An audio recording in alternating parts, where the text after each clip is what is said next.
The judiciary crafted over the past 4 years does not look like America. Not one of these judges is black, and more than 90% were raised or currently identify as Christians. I don't know how you do that. Daily Journal, in which you advocate for the right of sitting judges to be able to go to protests, didn't you? That is incorrect. Thank you, Senator Butler. Senator Kennedy. Thank you, Mr. Chairman. Judge Wise, you're not being honest with us, are you? That is incorrect. Well, we all may be poorer under President Biden, but we're not stupid. We have a long list of your articles and your opinions and your political statements. On March 8, 2017, you wrote an article for Time magazine while you were a sitting judge. It's entitled, Judge, Gender Laws Are at Odds with Science. I'm going to quote your words. When legislators blur the lines of church and state and enact laws that permit or prohibit conduct based on biological gender as only male or female, they place an impossible burden on the judiciary. End quote. Did I read that accurately? I do not know because I don't have the article in front of me. Well, I do. You also said in that article, quote, your words, not mine, sex has countless natural permutations, end quote. Did I read that correctly? I believe that is consistent with medical science and under the Daubert standard, the science that comes in as expert testimony in trials. On October 13, 2020, while you were serving as a state judge, you wrote an article for The Atlantic entitled, quote, your words, not mine, America's judiciary doesn't look like America. And you criticized this committee and President Trump for his judicial nominees. You said, quote, these are your words, not mine. The judiciary crafted over the past 4 years does not look like America. Not one of these judges is black, and more than 90% were raised or currently identify as Christians. I don't know how you knew that. And then you say, quote, your words, not mine. Identity is the lens that filters everything and everyone we encounter, end quote. Did I read that correctly? Again, I don't know because I don't have the article in front of me. I do. I got it right here. You wrote another article on July 31, 2020 for the San Francisco Daily Journal, in which you advocate for the right of sitting judges to be able to go to protests, didn't you? That is incorrect. No, it's not. I'm looking at it right here. This is what you say. No judge should be ethical. Your words, not mine. You just said you didn't say them. You turned these articles over. No judge should be ethically constrained from speaking or taking action that reinforces that constitutional and moral imperative. May judges participate in demonstrations that denounce racism, support equal justice, and reinforce our constitutional rights to free speech and peaceable assembly? Yes. End quote. Did I read that correctly? I don't know because I don't have the article in front of me. If you're a federal judge, are you going to go to protests?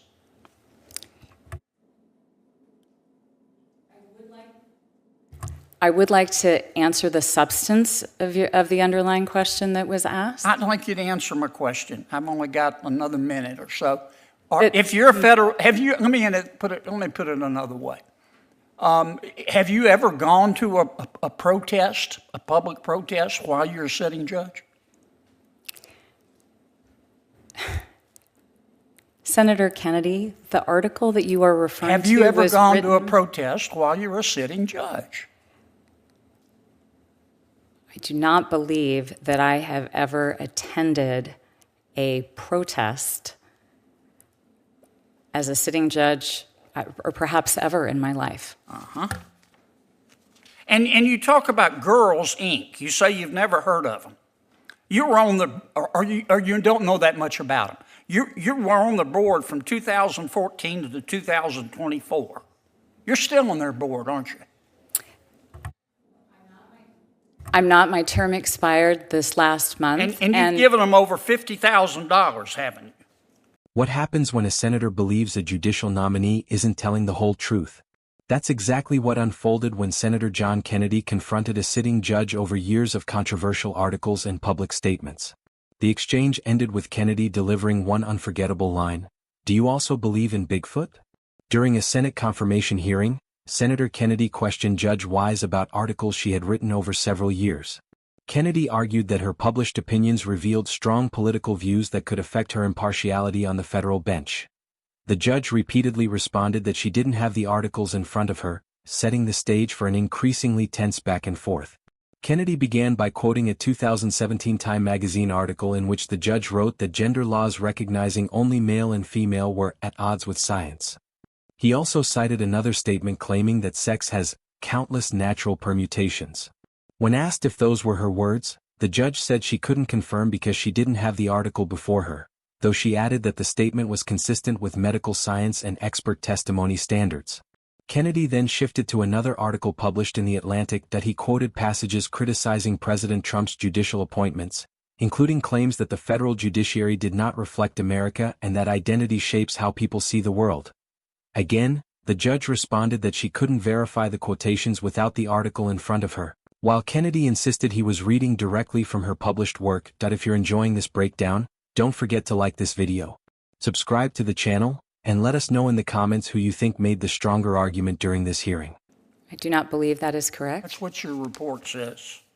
And this is the same Girls Inc. that says, quote, on its website, here's how they define girls. Quote, girls refers to gender-expansive youth, cis girls, trans girls, non-binary youth, gender and non-conforming youth, genderqueer youth, and any girl-identified youth. Did I read that correctly? I don't know. I've never heard of that policy or that definition Right. from Never heard Girls of Inc. it. Listen, in spite of your, can I just have 30 more seconds? In spite of your strongly held political beliefs, and we've got all of them, all your articles, they're as long as King Kong's are you telling us today, do you believe that you will not allow your strongly held political beliefs to influence your judicial opinions? Do you believe that? The best evidence of the type of federal judge I will be, Yes, the ma'am. type of Do you judge, believe that? Do you believe that? is the type of judge I have been for 10 years, who is one who always puts the law above my personal Do you views. also believe in Bigfoot? Do you believe in the tooth fairy? Your time has expired, Senator. Do you believe Jimmy Hoffa died of natural causes? Senator Hirono.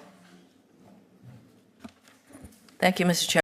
The questioning became even more pointed when Kennedy referenced another article discussing whether judges should participate in public demonstrations that he repeatedly asked whether she had ever attended a protest while serving as a judge.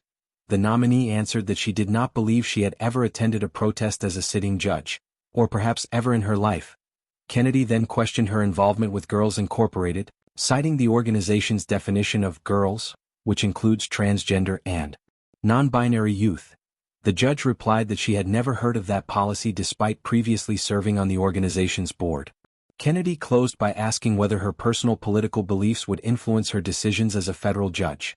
The nominee answered that her 10 years on the bench showed she always put the law above her personal views. Kennedy wasn't convinced, ending the exchange with his now viral remark, "Do you also believe in Bigfoot? Do you believe in the tooth fairy? What do you think?" Was Senator Kennedy fairly scrutinizing the nominee's record, or did the judge adequately answer the questions? Let us know in the comments and don't forget to subscribe for more highlights from Capitol Hill.